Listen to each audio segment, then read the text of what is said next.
Hello বন্ধুরা, আসসালামু আলাইকুম। কেমন আছেন সবাই? আজকে এই দেখুন এই জিনিসটা কি?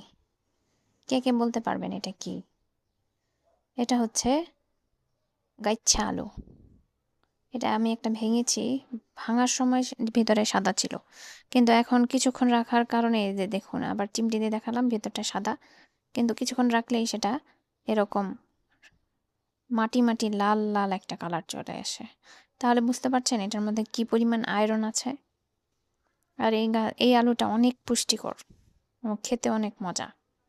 আপনারা কে ট্রাই করেছেন?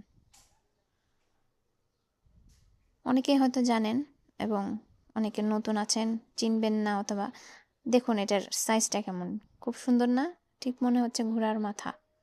ছোটবেলায় যে পুতুল খেলতাম আমরা মাটি দিয়ে, ঠিক সেই রকম ঘোড়ার মাথার মতো লাগছে। অনেকে ওই দাবার গুটি এটাও বলতে পারেন। তো বিভিন্ন সাইজের আছে। আলুগুলো আমার খুব ভালো লাগছে দেখে।